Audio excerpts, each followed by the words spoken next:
nothing that comes into it from having read the book a few times. You read the book a few times, and it's just like the resurrection of the Christ. What if the definitive blueprint of the end of the world was deliberately hidden from you? For centuries, the Western world has been handed a story that is fixed, final, and neatly bound into 66 books.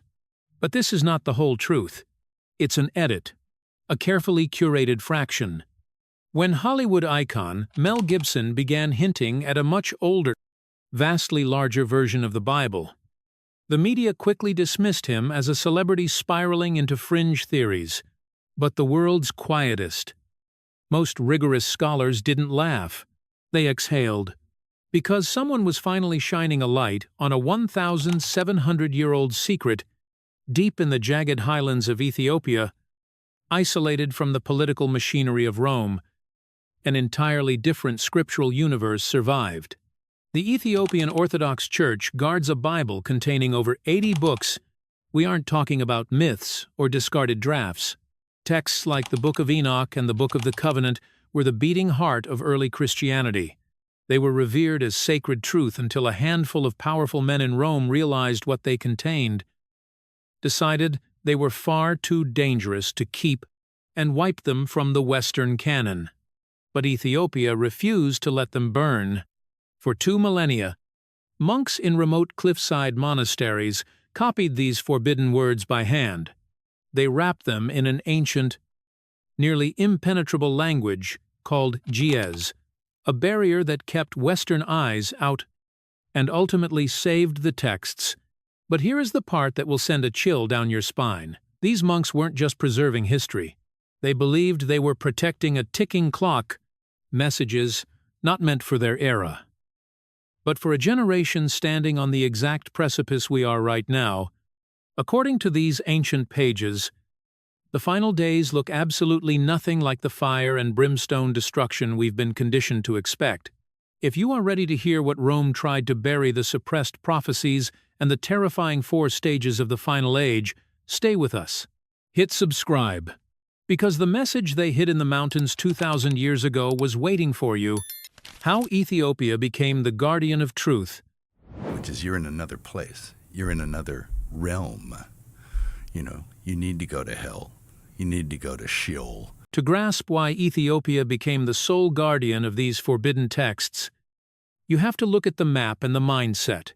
While Christianity was sweeping through the Roman Empire in the 4th century, becoming an instrument of state control, the Ethiopian Orthodox Church was blossoming in the highlands, untamed and fiercely independent.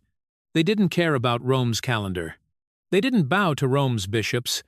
And when the infamous Council of Nicaea convened in 325 AD to forge the official version of Christianity, Ethiopia wasn't at the table. They were already walking a completely different path. Here is the uncomfortable truth that theologians rarely say out loud. The Council of Nicaea wasn't just a holy gathering of spiritual debate. Ethiopian scholars argue it was a political masterstroke. The architects of the Roman Empire needed a religion that was easily managed. They handpicked texts that built a centralized institution where power flowed from the top down. But ancient writings suggesting that ordinary, marginalized people could connect directly with the divine, that was a threat. Prophecies warning that the church itself would rot from the inside out with corruption, that was a death sentence. So, the empire brought out the scalpel. The radical texts were purged. The canon was declared closed, and the world was told to stop asking questions. But Ethiopia refused to play along. There is a reason Ethiopia is one of the only nations on the African continent to successfully repel full European colonization. They are historically unbreakable, because their borders were never crushed by an invading empire. Their spiritual DNA was never forcibly overwritten. By the 6th century, explorers marveled at this highland kingdom. It was a sanctuary where rulers welcomed Christians fleeing Roman persecution. They offered safety.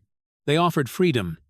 And here is the profound reality: when you don't owe your survival to an empire, you don't have to butcher your sacred texts to keep the emperor happy. You keep the truth. All of it.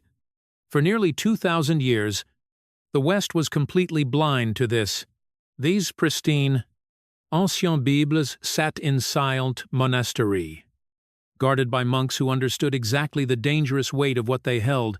It wasn't until the modern era that Western researchers finally began to peel back the cover of these forgotten manuscripts, but when they translated what these books actually prophesied about the final age of humanity, the academic curiosity vanished, because what they found is enough to make your blood run cold.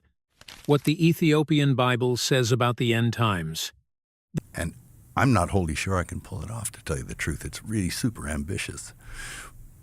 But I'll take a crack at it. This is the exact breaking point where researchers, theologians, and cinematic minds like Mel Gibson hit a wall when discussing how to even translate these ancient warnings.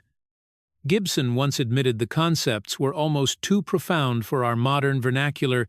Why? Because the Ethiopian blueprint of the end times completely shatters the Hollywood apocalypse we've been spoon-fed.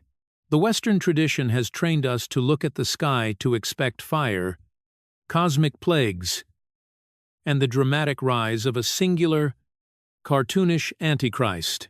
It frames the end as an overwhelming external attack. But the Ethiopian texts warn us to look in the mirror. Their apocalypse isn't a blockbuster disaster movie. It's a quiet, psychological collapse, and it hits terrifyingly close to home. Deep within the forbidden pages of the Book of the Covenant, one of the most fiercely guarded texts outside the Western canon, lies a chilling account. It records the 40 days Jesus spent on earth after his resurrection, delivering a final, unfiltered briefing to his closest disciples. He didn't outline a sequence of meteors or monsters. He outlined a sequence of spiritual rot. He described a future age, our age, where his name would be famous and massive. Wealthy monuments would be built in his honor. But inside those magnificent walls, the living spirit would be completely dead. The buildings would be packed, but the soul of the message would have gone completely quiet. This is where the ancient manuscript gets uncomfortably precise. The ultimate threat wouldn't be an invading army of non-believers. The true danger would be wearing the robes of the righteous. Jesus warned of false leaders rising inside, the very institutions carrying his name, men who would weaponize his teachings to hoard earthly dominance and wealth, preaching about heaven while aggressively building their own empires on earth. When the church begins silencing the suffering to protect the powerful, the text says, humanity has crossed a terminal threshold. But what about the chaos in the natural world? The earthquakes, the rising oceans, the bizarre signs in the skies. The text's framing is incredibly careful here. It insists these are not the violent punishments of an angry God. They are symptoms, signals, like the agonizing contractions of a mother before birth. The earth itself is simply reacting to what is coming. But then comes the final warning, the line that makes modern scholars turn pale. The true terror, the text says, is not the violent shaking of the ground beneath our feet. The ultimate horror is the exact moment when human hearts grow so cold, so cynical, and so numb, that absolutely nothing moves them anymore. He called this terminal stage the Great Silence. And what the Ethiopian manuscripts say happens when that silence finally falls is what we are opening next. The 4 stages of the final age. When Mel Gibson referenced the Ethiopian texts, researchers believe this is the specific framework that left him visibly shaken. Buried deep within these manuscripts is a chilling 4-stage roadmap of the final age. Scholars confirm there is absolutely no equivalent to this anywhere in the Western biblical canon, because the collapse doesn't begin with a sudden, violent cataclysme.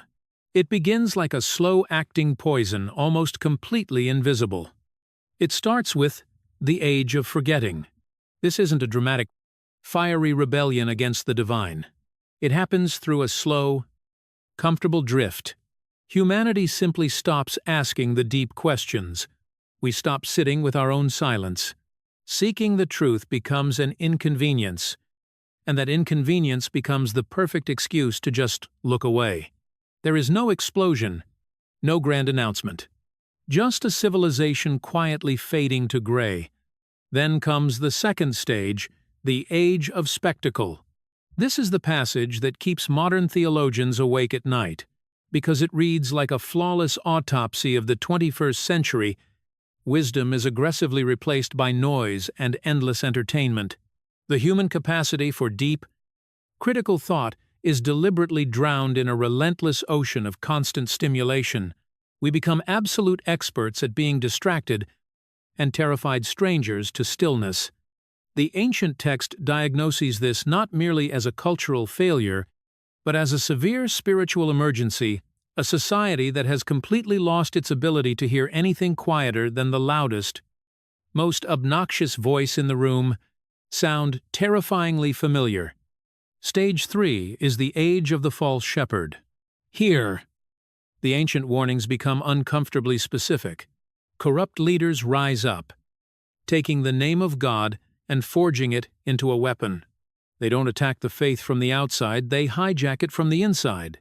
They master the language of the sacred, using it exclusively to harvest the rewards of the secular money. Influence and political power. Jesus warned these would be the most dangerous figures of the entire prophecy, simply because they wear the mask of the righteous. And finally, the phase that makes scholars physically pale. Stage 4, the Great Silence. This is not a silence of peace, it is the chilling, suffocating quiet of a dead connection. The spiritual atmosphere grows so desperately thin that even those who are genuinely searching for the truth can barely feel it. The manuscripts call this the single most dangerous moment in all of human history. Not because the Creator has abandoned the world, but because humanity has drifted so violently far from shore that we can no longer feel the presence that was holding us the entire time. But what these ancient pages say happens, the moment that silence finally falls, is the absolute last thing anyone expects. The 7 seals of the heart. If the phrase, the 7 seals, makes you picture apocalyptic meteors, oceans of blood, and cosmic judgments raining from the sky, you are looking in the wrong direction. The Ethiopian manuscripts reveal a completely different set of seals, and this is the revelation Gibson admitted changes the geometry of everything you thought you knew. These seals are not catastrophic events happening to the world. They are the terrifying interior conditions of a single human being. According to these ancient writings, the real battle of the final age is not fought in the clouds or on a bloody battlefield. It is fought in the dark, quiet corners of every person alive. The first is the seal of comfort. It locks into place the moment a person avoids the truth simply because it burns. Real growth requires disruption. But this seal tragically chooses the anesthesia of safety over the pain of inquiry. The second is the seal of pride. Not loud, chest beating arrogance, but a quiet, lethal certainty. When someone becomes so convinced they already understand everything that they stop listening, stop learning, and stop reflecting. The texts call this the most effective prison wall against awakening. The third is the seal of fear, a life entirely dictated by the desperate need for security. When terror controls the steering wheel, people will gladly trade the truth for the illusion of safety. And the ancient monks warned, this seal becomes devastatingly powerful in the final age. Exactly because the outside world feels so violently unstable. The fourth is the seal of distraction, weaponized noise, filling every single microsecond with entertainment. Scrolling and constant, meaningless activity, leaving absolutely zero space to think deeply, no room for stillness, and no chance for anything inconvenient to arrive. The fifth is the seal of false community, the ancient prediction of the modern echo chamber, surrounding yourself exclusively with voices that blindly agree with you, a tribe where real, challenging truth is banished. The text flags this as uniquely dangerous in the final days, a time when it is dangerously easy to find a crowd that validates your most comfortable lies. The sixth is the seal of false mercy. Where forgiveness is mutated into a pathetic excuse to never grow or change, comfort masquerades as grace, and the absolute refusal to take accountability disguises itself as compassion. And the seventh seal, the one the ancient texts label the absolute most dangerous of all, is the seal of religion itself. When sacred words, empty rituals, and hollow traditions become a theatrical mask hiding a completely dead faith, when the performance of belief murders the reality of it, here is the ultimate twist of the manuscript. When a person manages to break through all 7 of these psychological chains, the sky doesn't open up. They don't unlock some flashy, supernatural superpower. Instead, they themselves become the exact spark of awakening the world has been desperately waiting for. But how that single human spark connects to the ancient prophecy of the final empire, that is where this warning turns truly unsettling. The final empire and the cage nobody sees. There is another text that survived outside the Western canon, an ancient manuscript known as the Didascalia. And of everything Mel Gibson uncovered, he described this specific passage as the most terrifying to sit with. It records Jesus issuing a final, chilling warning to his closest followers about what he called the final empire. It is not a nation, it has no borders, no invading armies, and no visible dictators. It is a system, a psychological structure so vast, so subtle, and so deeply integrated that the vast majority of humanity will live their entire lives inside it without ever realizing they are captives. He explicitly stated, "This empire will not use iron chains, it will use comfort. It will sedate people with endless bread and mindless entertainment, and it will convince them to call that sedation freedom." Here is the reality that nobody wants to say out loud. This warning was written down roughly 2 millennia ago. Yet it reads like a flawless, surgical autopsy of the modern world. Today, people are not oppressed by tyrants they can easily point to. They are managed. They are constantly distracted, fed an endless buffet of meaningless options that all deliberately lead to the exact same place. And the ancient text makes a devastating observation. The illusion of choice is the most flawlessly effective form of control ever devised by human hands. Through centuries of silence in Ethiopian monasteries, one specific line from this text has quietly echoed. Blessed are those who see the cage and still choose love. Blessed are those who are starving for truth in an age of false abundance. But here is where the prophecy turns everything upside down. Jesus declared that in the final age, the voice of absolute truth will not come from the pristine pulpits of massive cathedrals. It will rise from the dirt. It will come from deserts, from prisons, from the children of the forgotten. The divine spirit will speak exclusively through the exact people the powerful elites have completely dismissed. And then comes the exact sentence that Ethiopian scholars believe got this text permanently buried at the Council of Nicaea in 325 AD, the ultimate, unforgivable truth of the end times. The people who loudly claim to be the most prepared will be the absolute last ones to see it coming. For 2,000 years, the monks guarding these pages weren't waiting to see if this invisible empire would arrive. They knew it already had. The only question keeping them awake at night was whether there would be anyone left on earth who could actually see the cage and still have the courage to choose differently. That profound answer arrives in the single prophecy they guarded most carefully of all, the prophecy of the final witness. Of all the forbidden texts, this is the exact chapter Mel Gibson's comments were pointing toward most directly, and it is the one Ethiopian scholars confirm was the most deliberately, aggressively suppressed.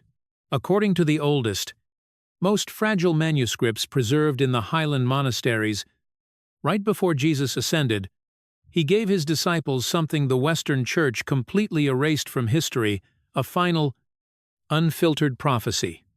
A complete and terrifyingly specific vision of the world in its very last days.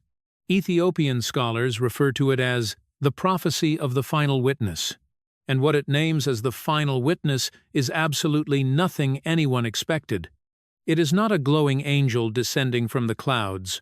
It is not a cosmic event, and it is not a supernatural sign painted across the sky. The final witness, Jesus tells his disciples, is a generation, ordinary people who will rise up in the absolute deepest darkness of the last days and simply refuse to be silent. He warned his disciples, this generation will not be welcomed by the powerful, they will be mocked, silenced, and systematically erased from the platforms and pulpits of their age. But he promised their voices would pierce through where it actually counts, not in massive arenas or on digital screens, but in the hearts of the people who are finally ready to hear them. And then, he delivered a line that echoes through eternity. Do not fear if they turn off your voice. Truth does not need a microphone. Here is the devastating catch. Ethiopian theologians argue that the suppression of this prophecy at the Council of Nicaea in 325 AD was not a clerical error. It was a calculated assassination of the text. A prophecy stating that the most dangerous false prophets of the end times would wear golden crosses and build massive cathedrals was far too threatening for a Roman church that was busy building its own cathedrals and hoarding its own wealth. So, the empire buried the words, but high up in the isolated mountains, quiet monks kept copying them by flickering lamplight. Generation after generation, bloodline after bloodline, they were fiercely guarding a time capsule, waiting for the exact moment when the world would be desperate enough to hear what had been stolen from them. And according to the scholars who have spent their lives decoding these pages, that moment is right now. Why this matters now. Mel Gibson is not a theologian. He is not a historian, but he is a man who spent years brutally immersed in the raw, unfiltered origins of early Christianity while creating The Passion of the Christ. And what he encountered in the shadows of the Ethiopian tradition left a permanent mark when he finally spoke publicly about this alternate vision of the end times. The public reaction wasn't laughter. It wasn't mockery. It was a massive, collective wave of people asking one terrifying question: why haven't we heard this before? The answer is not a mystery. It is a deliberate edit of history. Dr. Ephraim Isaac, one of the world's foremost scholars of ancient Ethiopian texts, points to the defining difference of these manuscripts. This is not a blockbuster prophecy about external events happening to passive people. It is a prophecy about a terminal spiritual condition unfolding inside every human heart, all at once. And get this, that distinction changes absolutely everything. If the end of the world is a fiery meteor or a cosmic catastrophe, you just wait. You watch, and you either survive or you don't. But if the end times are primarily an internal collapse, something unfolding inside our communities, inside our institutions, and inside our own minds, then every single person watching this video is already in the middle of it. Right now, today, the Ethiopian texts warned of an age of forgetting, an age of spectacle, an age of false shepherds, and a great silence. Read that list slowly. Then look out your window. Look at your screens. These aren't vague, hazy predictions that could apply to any century. They are so surgically specific that researchers describe reading them as deeply unsettling. Not unsettling like a cheap horror film. Unsettling like finally understanding a dark, heavy truth you've been sensing for years, but never had the words to name. But the Ethiopian Bible does not end its ancient prophecy in despair. It ends with a promise that cuts straight through the darkness like a blade. Jesus declares, "The end is not the end of life. It is the end of the lie." He promises that those who choose love and ruthless truth, even when the entire world is addicted to comfort and power, will not be lost in the silence. He says in the final days, the true faithful will be recognized by their scars. not by their crowns. For 2,000 years, Ethiopia guarded those exact words. Monks with ink-stained hands copying ancient Ge'ez letters by the flickering light of oil lamps, fiercely convinced that one day a generation would arrive ready to hear what had been preserved just for them. Maybe that generation is the one watching right now. If this message opened something inside of you today, hit the like button and subscribe, because there is far more buried history to explore, and we are just getting started.